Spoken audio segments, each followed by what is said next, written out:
श्री गणसायन मौजाओं का खेल में आप सबका स्वागत है। नमस्कार। आज मैं चंद्रमा के बारे में चर्चा करने जा रहा हूँ। द्वादश भाव अर्थात जन्म कुंडली के 12 भावों में प्रत्येक भाव में चंद्रमा बैठ करके क्या क्या फल देंगे, इसके बारे में संक्षिप्त में चर्चा करने जा रहा हूँ। पहले भाव में अगर चंद्रमा बैठते हैं तो सर्दी और कफ जनित रोग को देते हैं और शरीर निर्बल बनाते हैं। लेकिन चंद्रमा ये भी करते हैं कि काम शक्ति को बढ़ा देते हैं, धन के अनेक स्रोत खोल देते हैं और समाज में प्रतिष्ठा को बढ़ाते हैं। द्वितीय भाव में अगर चंद्रमा बैठते हैं तो विशेषतया पारस्परिक संपत्ति और उसी दौलत को दिलाया करते हैं और विद्वानों के समाज में सम्मान दिलाया करते हैं। गुणवान बनाते हैं और मधुर भाषी बनाते हैं। गुणवान बनाते हैं और गुणानुरागी भी बनाते हैं। और तृतीय भाव में अगर चंद्रमा बैठते हैं तो सहोदरों से सुख मिलता है, पराक्रम में वृद्धि होता है, उन्नतिशील बनता है जातक या जातिका, स्वजनों से सुखी बनाने वाला चंद्रमा होता है। अब चौथे भाव में अगर चंद्रमा बैठते हैं तो विविध प्रकार के सुख हम विलास के साधन दिया करते हैं, माता का सुख और पूर्णायु देते हैं। विद्या के प्रति अरुचि पैदा नहीं होती हैं। अगर निर्बल हो तो प्रमादवश अरुचि और प्रमाद भी दे दिया करते हैं। नीच हो चंद्रमा तो अपठित मूर्ख बना देते हैं।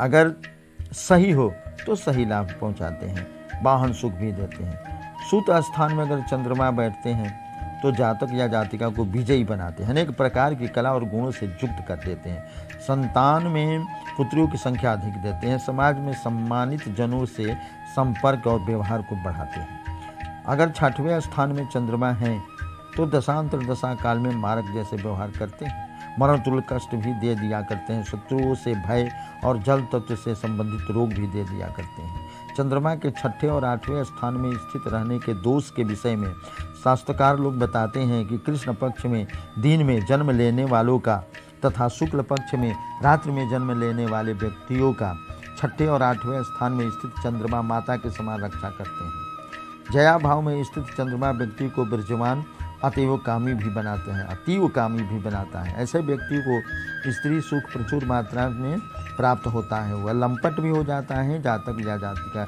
इसके बावजूद भी उसके समाज में प्रतिष्ठा बनी रहती है, इसमें कोई कमी नहीं रहती है। अन्य ग्रहों की स्थिति अगर ठीक हो तो उसका समय ठीक चलता है। 8वें स्थान में चंद्रमा मारक हुआ करते हैं। इससे व्यक्ति को जल से भय और अपान विकार, गैस्ट्रिक ट्रबल एवं जल तत्व संबंधित बीमारी भी देते रहते हैं। 9वें स्थान में धर्म स्थान में चंद्रमा अगर बैठता है तो धर्म की वृद्धि कराता है, हर क्षेत्र में विजय प्रदान करता है और भाग्यवान बनाता है। इसके प्रभाव से व्यक्ति विलासी भी बन जाते हैं, दीर्घ यात्रा भी देता है, अवसर प्रदान करता रहता है धर्म करने का, छोटे मोटे बड़े लंबे यात्रा भी दिया करते हैं, विख्यात पुरुष भी बना देते हैं अगर चंद्रमा बली हो तो। कर्म स्थान में स्थित चंद्रमा व्यक्ति को प्रसिद्ध व्यापारी बना देते हैं, राजा अधिकारियों से संपर्क बढ़ाते हैं, बड़े लोगों से संपर्क और व्यवहार बनता है, इज्जत प्रतिष्ठा जस कीर्ति भी बढ़ती है और दरिद्र घर में जन्म लेकर के वह व्यक्ति अपने बाहुबल से बहुत धनवान बन जाता है। पिता के सुख एवं सहयोग को भी प्राप्त करता है। आय भाव में अगर चंद्रमा बैठते हैं तो अनपेक्षित लाभ दिलाया करते हैं। आय के स्रोत तथा बाहर बने रहते हैं। यद्यपि ऐसे लाभ निरंतर होते रहते नहीं हैं, फिर भी उसे लाभ के अवसर मिलते रहते हैं। सुंदर वस्त्र और चांदी मोती जैसे पदार्थ उसके प्रचुर मात्रा में प्राप्त होते रहते हैं। लाभस्थ चंद्रमा की एक विशेषता यह भी है कि ये देखने में आता है कि प्रथम संतान पुत्र होता है तो जीवित नहीं रहता है और पुत्री जो है वो दीर्घायु होती है। द्वादश भाव में अगर चंद्रमा बैठते हैं तो द्विभार्या योग को बनाते हैं, एकाधिक पत्नियों का सुख भी दे दिया करते हैं। व्यक्ति देव स्थान में खर्च करता है और आंखों की पीड़ा से भी पीड़ित होता है। पैर में तीर का चिन्ह उनके जरूर रहता है।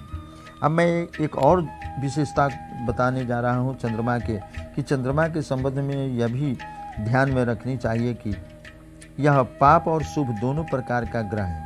यदि व्यक्ति का जन्म शुक्ल पक्ष की अष्टमी से कृष्ण पक्ष की अष्टमी के बीच में हुआ है तो चंद्रमा अक्षीण होने के कारण बलवान रहता है, और इसके विपरीत स्थिति हो तो कृष्ण पक्ष की अष्टमी से शुक्ल पक्ष की सप्तमी तक तो चंद्रमा पापी ही कहलाता है। बलि और पापी अर्थात शुभ और क्षीण चंद्रमा का यथा नाम ऐसा काम होता रहता है। अब दूसरी बात मैं बता देता हूँ कि चंद्रमा के विषय में यह भी कहा जाता है कि यह इनके चलते केंद्रुम योग बनता है। केंद्रुम योग का अर्थ माने चंद्रमा के आगे पीछे इधर या उधर स्थानों में कोई ग्रह नहीं हो तो केंद्रुम योग नहीं बन पाता, केंद्रुम योग बन जाता है। शास्त्र केंद्रुम योग के संबंध में कहते हैं कि केंद्रुमोति दुखदः, पर इसके प्रभाव से व्यक्ति की आर्थिक स्थिति कमजोर रहा करती है। तो केंद्रुम योग बनता है कि अगर आगे पीछे कोई ग्रह ना हो, अगर ग्रह हैं तब तो पूछना ही क्या, नहीं तो जातक भयभीत रहता है, नुकसान उठाता है। धन्यवाद।